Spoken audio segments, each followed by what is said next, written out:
Good evening. This is Adrenaline Radio, 1680 AM on your dial. I'm Fred Blanchard, your host of Adrenaline Motorsports. And our in-studio guest this evening is Craig Railsback of Blower Drive Service, BDS, for those who don't know. By the way, I should tell you that BDS is located in Whittier, California, on Washington Boulevard here in beautiful downtown Whittier area. And currently they cater to a variety of sources, such as street rodders, of course. There's a boat clientele that they cater to as well as some of the hardcore areas. They do make a hardcore system. There's no question about it. But in my dealings with the company, we pretty much were focusing on the street rod marketplace because that was the product that we went to market with here at Arius Industries. And but Craig is basically sharing the history of his family and his company as to how he got started moving product out, going to the swap meets and putting kits together with other manufacturers' products. I know that you mentioned that there were several companies that were manufacturing things at the time, such as Krager and Wyand and a variety of others, and I think Eskandarian was mentioned there. Iskey and Joe Reith. Yeah, Joe Reith. Yeah, I remember Joe down in Long Beach. Yes, sir. Very well. What I want to talk about a little bit is that it was in our station break we talked briefly about your meeting with Huey of Delta Machine there up on Signal Hill. Why don't you shed some light a little bit on that get together? Well, I was working with Huey at his shop, and he told me he was going to retire, and we thought, hey, he's already been making blowers, some of the blower components we wanted to start making, and I thought, well, why don't we buy what he has, his inventory, his pulleys, his belts, his drive equipment, his patterns, and everything else. And we made Huey a deal and actually bought Delta Blower Company. Delta Machine. Yep. How long did you know him? Did you work for him or just? No, I never worked for Huey. I just was an acquaintance that I'd known for probably about 6-7 months. Did you meet him you didn't meet him at the races or anything, did you? No. No, it was just a kind of I met him at a swap meet. Really?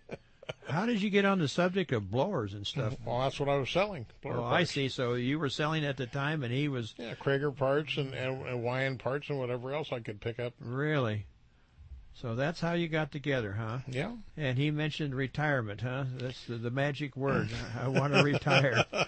Well, at his age at that time, it was something that was in the foreseeable future, and it gave him an out to do what he wanted to do and a way out of the system.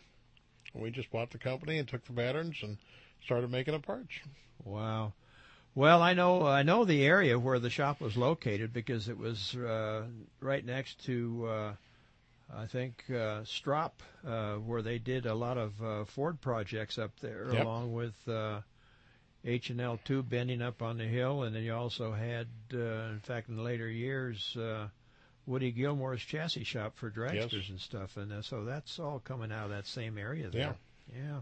More technical guys doing what they do. Yeah. Well, I tell you, it was certainly a hub for many sources. You mentioned Joe Reith. I remember Joe very well, and I know that he's kind of got up there in age now. So I mean, he's no longer in business, of course. In fact, I don't know really the status, but I understand it is he's got some health issues, from my understanding. Yeah, he's got health issues, and we're still good friends. Yeah. You stay in touch with him, do you? Every time I see him, we always talk about business and what's going on today and how we're doing and everything else. Well, I think that's pretty cool. As you can tell to the listening audience, that the manufacturing and motorsports and all of that is like one giant family, as I've mentioned before.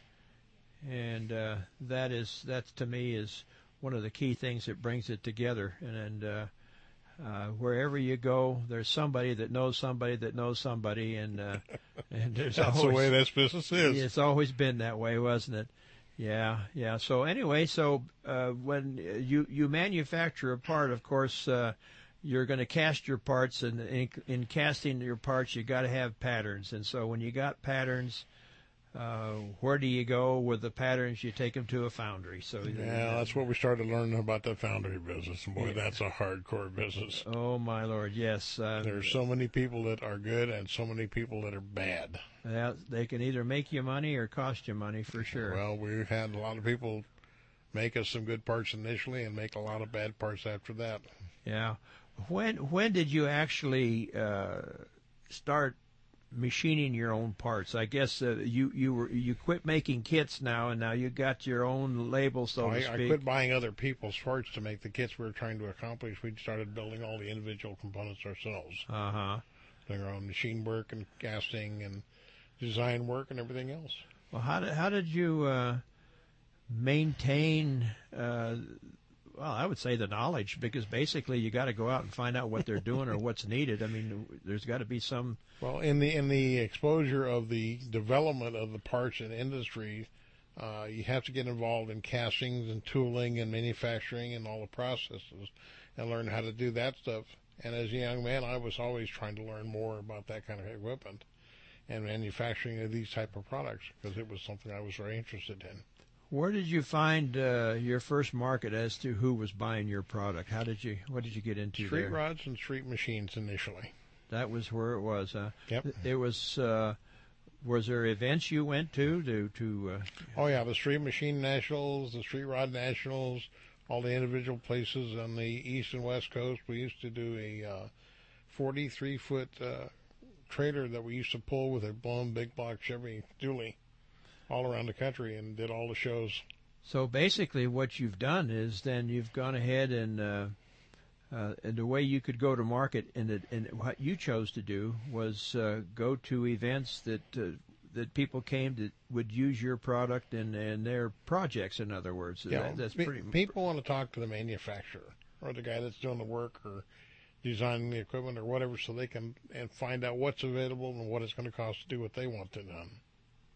Well, that's pretty much how it's done, and I know there's other mediums today, but it seems like to me that when you meet somebody and you have that conversation with them, that, like you say, they want to meet the manufacturer and they want to shake his hand and see that you know your stuff, and then that's how kind of it evolves. And so basically, did you find that the majority of your business came from back east or the West Coast, or how did it work out? I mean, basically all over the country, because what we're doing, a lot of people are trying to get involved with in building their own projects, and there were car companies building hot rods and cars and doing assemblies and creating the equipment for their own customers, and they were contacting us for solutions to the problems they were fighting. Did you get any into any R&D for any of the major manufacturers? Was anything like that come along? I mean, most of them were not interested in what we were doing because they have their own approach to R&D, and so we just took off on our own and did our own. Well, the reason I brought that up is because I know that in the early stages of supercharging, there was basically more than one way. I remember the centrifugal blowers, the belt-driven blowers that I think it was Paxton, if I'm not mistaken. Paxton, right? Yeah, that they were using those on, and they made kits for their favorite cars, basically Chevrolets, if I recall. I mean, all it basically did is had a belt that would. I'm not sure kind of what drive you call it, because I mean the RPM, the pitch of the speed of the blower would change basically, but they had a runner from the blower into the carburetor itself, and that's what allowed it to. But it would control the horsepower, not direct drive like you have off the crankshaft. Yeah, it's a centrifugal drive, like a belt drive on an early motorcycle. Yeah, with more RPM or more speed, the weights would move out and make it change the drive ratio so it drove faster. The pulley ratio, right? I remember that. Yeah, that seemed to be one of the popular ways to do it, and of course.